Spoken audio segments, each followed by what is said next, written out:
लोकसभा चुनाव के मद्देनजर सभी राजनीतिक दलों ने अपनी तैयारियां शुरू कर दी हैं। समाजवादी पार्टी जो कि इंडिया अलायंस का हिस्सा है, उसकी तैयारियां किस तरीके से हैं, बात करते हैं प्रयागराज में। सबसे पहले मैडम आपसे जानना चाहेंगे किस तरह की तैयारियां आप लोग कर रहे हैं?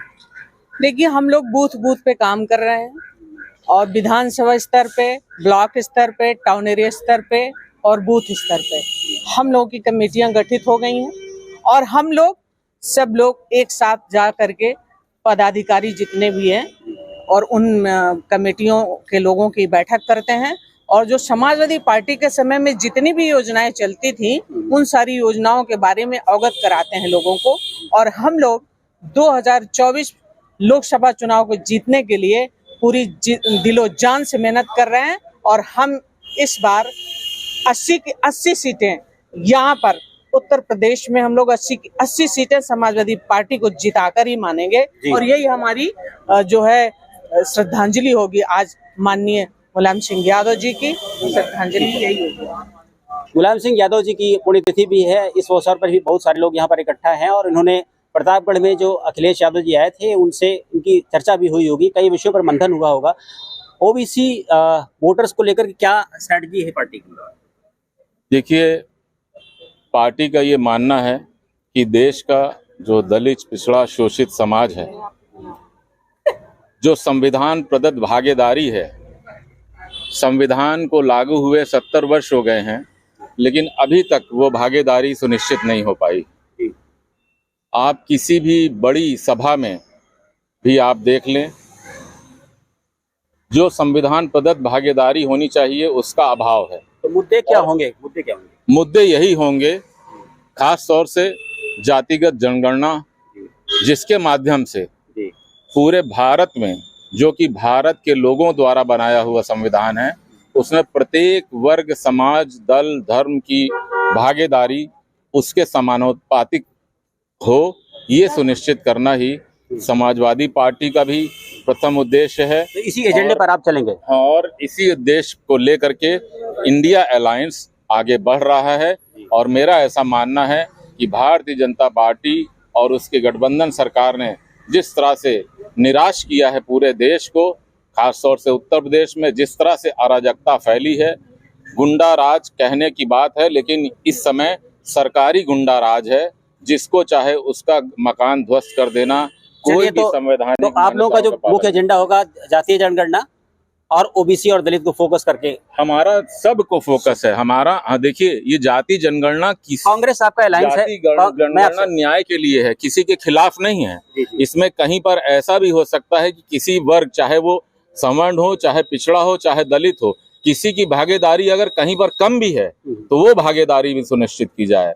हम किसी के खिलाफ नहीं हैं, हम इस देश की मूल भावना को लेकर के आगे बढ़ रहे हैं। जी, आपसे जानना चाहेंगे, इस समय जो स्थितियां बन रही है उसमें आपको गठबंधन के साथ काम करना है।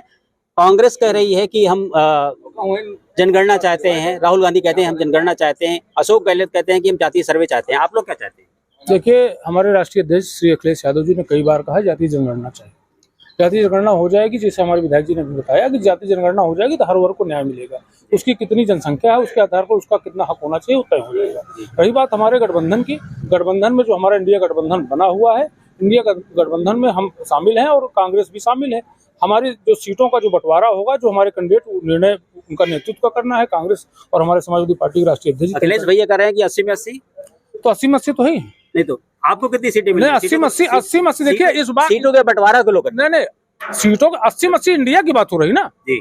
अभी तो हमारा गठबंधन तय करेगा ना, गठबंधन क्या करेगा वो तो अलग विषय है, लेकिन अभी तो हम इसी पर काम करेंगे ना, इंडिया गठबंधन के तहत हम काम करेंगे ना। हमारा गठबंधन है कई पार्टियों से, तो हम लोग उस पर ही काम करेंगे। हम लोग समाजवादी पार्टी के लोग हैं और इस बार निश्चित रूप से जिस तरीके से भारतीय जनता पार्टी ने पूरे देश को बर्बाद करने का काम किया है, इसके खिलाफ जनता है, जन आक्रोश है। इस बार मोदी जी को बाहर जाना पड़ेगा, तय हो चुका है जी। आपका जो वोट बैंक है, जो कहा जाता है परंपरागत वोट बैंक है, उसमें हमारे ओबीसी के लोग हैं और खास तौर पर ओबीसी का वोट बैंक राहुल गांधी भी उसी इशारे की तरफ इशारा कर रहे हैं। किस तरीके से गैर ओबीसी के लिए आप लोग आगे आएंगे? नहीं तो पहले की हमारी माननीय विधायक जी ने, पूर्व विधायक जी ने भी कह दिया, हम सबका साथ चाहते हैं, सब आप सबका साथ चाहते हैं, लेकिन भाजपा ने तो आपके यादव वोट बैंक के अलावा बाकी ओबीसी का वोट बैंक अपने पास भाई ये उनकी है, उनकी धारणा है, जो भाजपा करेगी उसी का विरोध तो करेंगे। उसी बात को तो हम जन जन जो है अपने बूथ तक चौपाल के माध्यम से जो है लोगों को समझा रहे हैं। और ये जो देश की स्थिति है ये किसी से छुपी नहीं है, वो आप भी जान रहे हैं। मौजूदा वक्त के देश के जो हालात चल रहे हैं वो छुपा नहीं है।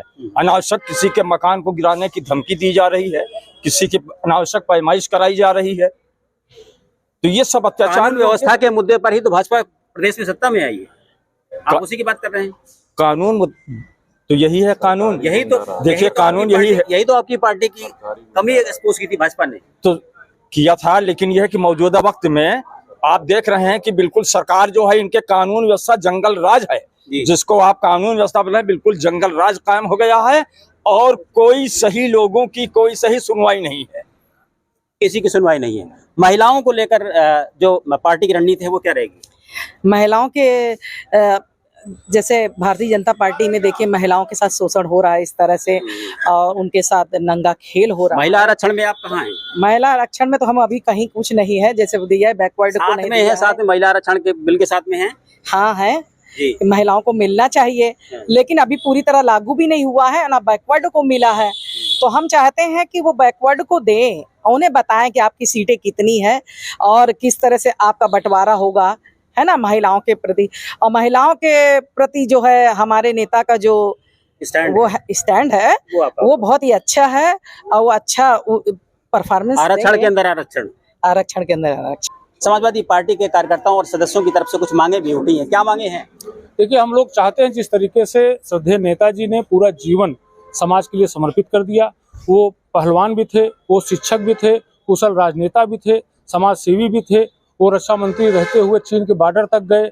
उनके अंदर बहुत बहुत बहुत प्रबल साहस था उनके अंदर समाज की सेवा करने के लिए। इसलिए हम लोग चाहते हैं कि भारत के सर्वोच्च सम्मान भारत रत्न से श्रद्धेय नेताजी को सम्मानित किया जाए। हम समाजवादी कार्यकर्ता लोग मांग करते हैं, और हम ये आज आप देख रहे होंगे, ये आज हम लोग शुरू कर रहे हैं, आज नेताजी के कैंपेन शुरू कर रहे हैं। ये आज से चालू करके 22 नवंबर को नेताजी का हम लोग जन्मदिवस मनाते हैं, तब तक हमें चलाएंगे। गांव गांव, गली गली, मोहल्ले मोहल्ले हम लोग जाएंगे और लोगों से अनुरोध करेंगे कि वो लोग इसमें शामिल हों, इसमें हस्ताक्षर करेंगे। इसको हम लोग ऊपर ले जा करके जहाँ जिम्मेदार लोग हैं हम लोग देने का काम करेंगे।